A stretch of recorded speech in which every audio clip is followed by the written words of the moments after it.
قرآن کریم نے دوسری بات قسم اٹھانے کے بعد یہ فرمائی فَلْيَنْظُرِ الْإِنسَانُ مِمَّ خُلِقَ، سو چاہیے کہ انسان نظر کرتا رہے کہ وہ کس شے سے پیدا کیا گیا ہے۔ آگے فرمایا خُلِقَ مِن مَاءٍ دَافِقٍ، انسان اچھلتے ہوئے پانی سے پیدا کیا گیا ہے۔ فرمایا کہ جو متکبرین لوگ ہوتے ہیں کہ انہیں چاہیے کہ وہ نظر کریں اس بات پر کہ اللہ نے انہیں کس نطفے سے پیدا کیا ہے۔ حضرت امام حسن بصری رحمۃ اللہ تعالی علیہ تشریف فرما تھے اور ایک جوان کو دیکھا کہ جو آپ کی مجلس کے آس پاس سے گزر رہا تھا اور وہ اترا کر چل رہا تھا، متکبرانہ انداز میں چل رہا تھا۔ حضرت امام حسن بصری نے اس کو بلایا،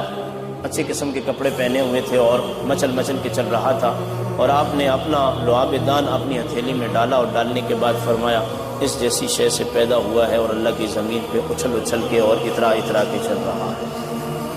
قرآن نے کہا ہے وَلَا تَمْشِ فِي الْأَرْضِ مَرَحًا إِنَّكَ لَن تَخْرِقَ الْأَرْضَ وَلَن تَبْلُغَ الْجِبَالَ طُولًا، اللہ کی زمین پر اس طرح مچل مچل کے مت چل، نہ تو اس زمین کو پھاڑ سکتا ہے، نہ اس کے بلند اور بالا پہاڑوں پر تو چڑھ سکتا ہے، تو پھر کائے کے لیے تو کرتا ہے۔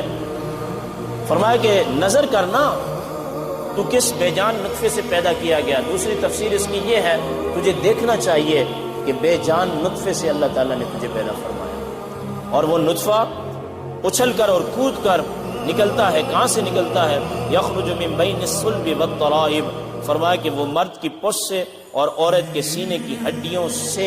وہ نطفہ نکلتا ہے، اور عورت کے رحم میں جا کے وہ آمیزش ہوتی ہے، آپس میں مل جاتا ہے، اور پھر مقررہ مدت جو 9 ماہ اس سے لگ بھگ کمی اور پیشی کے ساتھ اور زیادتی اور کمی کے ساتھ پھر ایک معصوم جان کی صورت میں بچہ پیدا ہوتا ہے۔ یہ اللہ تعالیٰ کا مزاج ہے۔ فرمایا یہ جو باپ کے اندر اولاد کی معیشت کا بوجھ اٹھانا ہے، اصل بات یہ ہے کہ یہ پوسٹ جو ہے یہ سخت ہوتی ہے، اور جو بچے کے اندر مادہ باپ کا آیا ہے وہ سخت جگہ سے آیا ہے، اس لیے باپ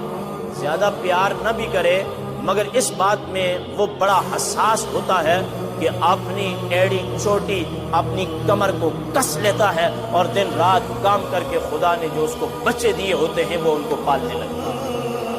حضرت امام رازی لکھتے ہیں اور دیگر مفسرین کرام کہ ماں کا جو ہے وہ میلان بچوں کی طرف زیادہ ہوتا ہے، اس کی وجہ کیا ہے؟ والترائب، حضرت عبداللہ ابن عباس کہتے ہیں عورت کا ہار جہاں پہنا جاتا ہے، سونا وہ پہنتی ہے، یہاں اس کی ٹکیا جا کے رکتی ہے، یہ پسلی کی ہڈیاں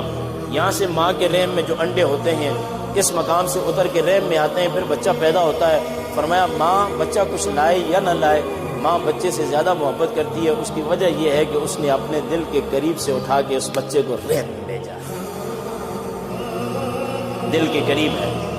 میں بھی باپ ہوں 6 بچوں کا، آپ بھی باپ ہیں، اللہ نے مجھے بیٹیاں بھی دی ہیں، اللہ نے مجھے بیٹے بھی دیے ہیں، میں اس کی ذات پر شکر ادا کرتا ہوں، آپ بھی شکر ادا کریں۔ یہ بیٹا اور بیٹی، یہ بچے اللہ کی کتنی بڑی نعمت ہے۔ حضرت ابراہیم علیہ السلام 80-90 سال تک یہی دعا کرتے رہے رب ہب لی،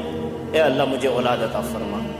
زکریا علیہ السلام اولاد، اس لیے یہ اولاد کبھی بگڑ جائے تو اس بگڑی ہوئی اولاد کے شکوے اور شکایت نہ اپنی مسجد کے امام سے کریں، نہ اپنے شیخ سے کریں، نہ کسی ٹیچر سے کریں، اس کے شکوے اور شکایت انہی سے کریں۔ انشاءاللہ العزیز آپ کا دل ان کی طرف مائل ہوگا اور آپ نرم ہوں گے تو ایک دن آپ کے بچے کا دل بھی پگھل جائے گا۔ جتنا وہ آپ کو دیکھ کے پگھلے گا اتنا پیر کو دیکھ کے نہیں پگھلے گا، اتنا وہ اپنے کسی بڑے کو دیکھ کے نہیں پگھلے گا۔ اس لیے اپنے پروں کو اپنے بچوں کے لیے کشادہ کر دیں، اور یہ جیسے بھی ہیں ہمارا خون ہے، ان کو اپنے قریب کریں، کہیں ایسا نہ ہو کہ ان کی کسی روش سے بددعا لگ جائے اور ان کی دنیا اور آخرت تباہ ہو جائے۔ میں یہی بات کہتا رہتا ہوں، اپنے حلقہ احباب میں خود بھی کوشش کرتا ہوں کہ کبھی اولاد کے لیے پوری دعا مت کریں، اور میں اپنی مسجد میں رو رو کے دعا یہی کرتا ہوں، میں یہ دعا کرتا ہوں اے اللہ جب ہم مر جائیں ہمیں نہلانے والے، ہمیں کفنانے والے، ہمیں دفنانے والے، ہمارا نماز جناز پڑھانے والے لوگ ہماری نسلوں کے اندر پیدا ہوں۔ خوش نصیب ہے وہ باپ کہ جو مر گیا اور اس کو غسل اس کی اولاد نے دیا، اور امام صاحب کے آ کے کہتا ہے کہ امام صاحب مجھے اجازت دیں میں اپنے ابا یا اپنی اماں کا جنازہ پڑھانا چاہتا ہوں، وہ خوش نصیب انسان۔